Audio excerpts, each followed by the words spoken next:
Sobat kembali lagi bersama saya Zaki, video jurnalis Kompas.com. Hari ini saya berada di salah satu SPPG yang berada di kawasan Cinere, Kota Depok. Kita pasti membawa pakaian, sendal dari luar, dan membawa peralatan sendiri. Itu nggak boleh masuk ke dalam, langsung ke dapur. Jadi mereka harus copot semua, termasuk kalau dia pakai aksesoris kayak cincin, tangan, dan lain-lain, karena bisa menyebabkan membawa kontaminasi dari luar. Setelah mereka ganti, pakai seragam dari loker masing-masing, mereka pakai APD, lalu mereka pakai apron. Pakai apron dan sendal, baru mereka dibolehkan untuk masuk ke dalam gudang basah. Kita saat ini kita suhu normal itu di bawah dari 25 derajat. Kenapa? Karena kita nggak ada menyimpan bahan baku saat ini. Jadi bahan baku yang kita gunakan itu sudah dimasak tanpa harus menyimpan untuk bahan baku untuk hari esok. Dari SPPG kami nggak ada namanya membeli bahan baku sekarang untuk dipakai untuk seminggu depan. Kecuali memang itu bahan baku kering seperti beras, minyak, dan lain-lain. Untuk sayur, buah, protein, daging-daging, dan lain-lain itu kita nggak pernah simpan. Ada gudang kering, jadi tadi kan gudang basah. Gudang basah, ini yang kita sebut gudang kering. Mungkin kita nggak banyak ngecetok lah, karena kita itu H-1 untuk besok dimasak, langsung fresh. Nah, kalau ini kita mungkin menyimpan untuk seminggu ke depan.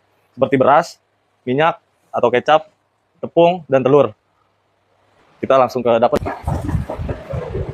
Nah, ini kebetulan ada persiapan sedikit untuk masak menu nanti siang. Saat ini ada proses persiapan untuk membuat menu siang.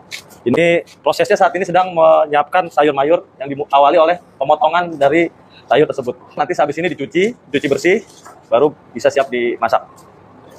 Setelah tadi dimasak, itu masuk ke proses pemorsian atau packing. Mulai pemorsian dari awal. Dari awal itu nasinya dicetak terlebih dahulu berdasarkan gramasi umur siswa tersebut. Jadi kalau misalkan SD, SMP, SMA itu pasti berbeda. Cetakan untuk packing, teman-teman. Jadi yang pertama itu perlu dipastikan itu gramasi, komposisi dari makanan tersebut. Jadi setelah matang makanan itu kita dinginkan selama 1 jam, 1-2 jam.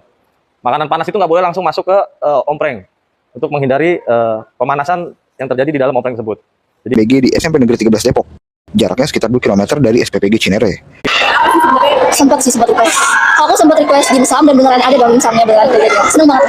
Iya, aku juga waktu itu pernah di Instagramnya SPPG Cinere, aku juga pernah request dimsum dan beneran diturutin dong. Dan dimsum juga enak banget. Ada gyoza. Ya, gyoza, chicken katsu juga itu salah satu favorit kita juga. Best banget, enak banget sih chicken katsunya juga. Oke, sama ini yang dibagiin menurut saya seimbang dan sih juga kayak sayur. Oke, menurut aku sih pasti udah dong. Karena kan dari SPPG itu pasti udah dipertimbangkan gizinya. Dari gizi sayuran, buah-buahan, lauk pauk, sama susunya juga pasti udah dipertimbangkan dengan sangat baik. Apalagi untuk kita nih siswa-siswi. Dan itu juga pasti udah disesuaikan sama kebutuhan kita sebagai siswi.